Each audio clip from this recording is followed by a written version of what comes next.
Okay, let's start with a big idea.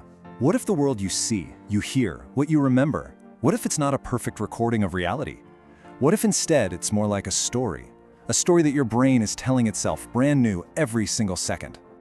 And look, that's not some kind of metaphor. It is a literal fact. Right now, the incredibly complex machinery inside your head is actively editing your experience of the world. And believe it or not, it's doing it for a really good reason. So that brings us to two big questions, right? How and why? That's what we're going to dig into. We're going to pull back the curtain and look at all the elegant little tricks and the hidden rules your mind is using to build this seamless world that, let's be honest, we all pretty much take for granted. All right, so let's start with the most concrete piece of evidence I can possibly give you. I'm talking about a literal physical hole in your vision. A hole that's been there your whole life, and chances are you've never, ever noticed it. Yeah, you heard me right. In each one of your eyes, there's a patch where the optic nerve connects that gets zero visual information. Nothing. It is a complete void. So where is it? Why aren't you seeing two big black holes floating in your vision right now? Well, the answer is kind of amazing. It's because your brain just quietly paints over the missing piece. It takes a quick look at the surrounding patterns, makes an educated guess, and fills in the gap so perfectly that the hole just vanishes before you're even aware of it.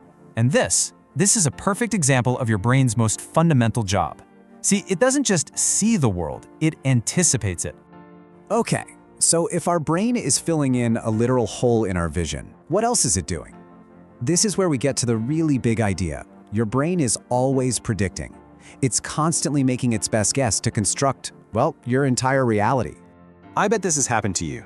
You walk into a dark room, and for just a split second, that jacket thrown over a chair looks exactly like a person standing there, right? What's happening is your eyes are sending this limited, kind of grainy data to your brain.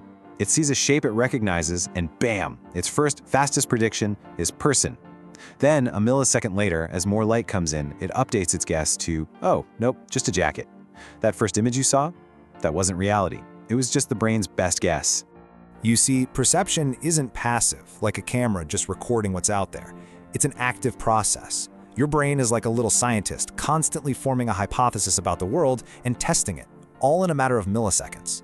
And you know the best proof we have of this? Optical illusions. They're so great because they basically hijack the very rules your brain is using to make sense of everything. Okay, so take a look at this.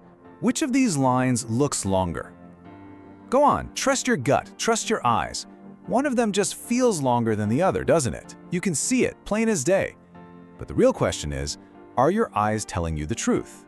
You probably guessed it. They are exactly the same length. And here's the wild part. You can get out a ruler and measure them. You can know for a fact that they're identical, but your brain will still scream at you that one is longer. Why? Well, it's fascinating.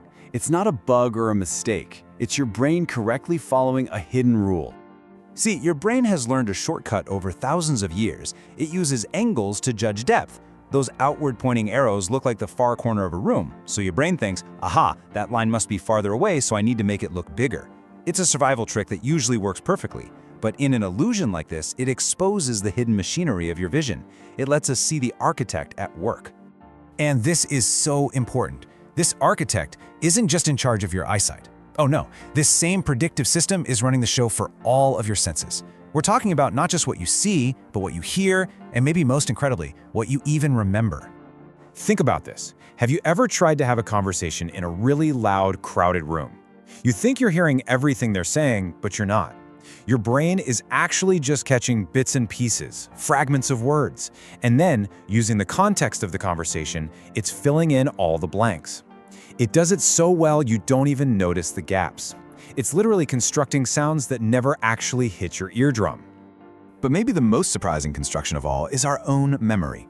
We tend to think of memory like a video camera, right? You just press play and watch the past exactly as it happened. But that is not how it works at all. The reality is that memory is an act of reconstruction. Every single time you recall something, your brain is like a detective, rebuilding the scene from just a few key clues, and it fills in the rest with what it thinks probably happened. This is exactly why you and a friend can have completely different memories of the exact same event, and you're both totally convinced you're right.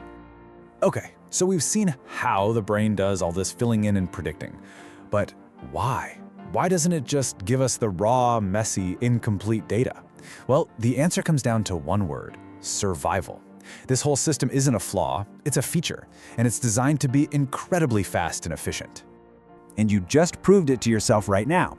You were able to read that sentence without any problem, right? You didn't read every single letter. Your brain just saw the first and last letters, recognized the overall pattern, and predicted the words. It's all about prioritizing meaning over perfect letter-by-letter data. Because, in the wild, spotting the shape of a tiger quickly is a lot more important for survival than counting all of its stripes. And get this, even something as basic as seeing motion is a total construction. It's just like a movie film. Your eyes are actually taking in a rapid series of still images, like snapshots. Then your brain plays the role of the director, stitching them all together and cleverly filling in all the gaps to create this perfect, seamless experience of smooth motion.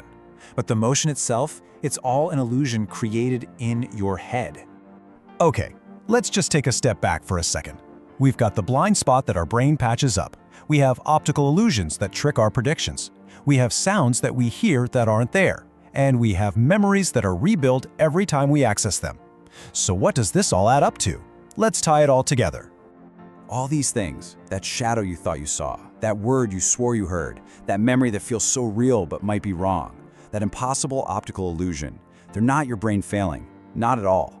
They are incredibly rare and valuable glimpses behind the curtain. They are the moments you actually get to see the system at work, the very system that is building your world from the ground up every single moment. And this really is the key takeaway. You do not passively observe reality, you actively construct it. Your experience of the world is something your brain does.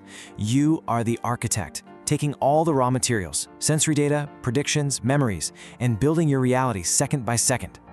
So, what do we do with this information? Well, understanding this is a kind of superpower.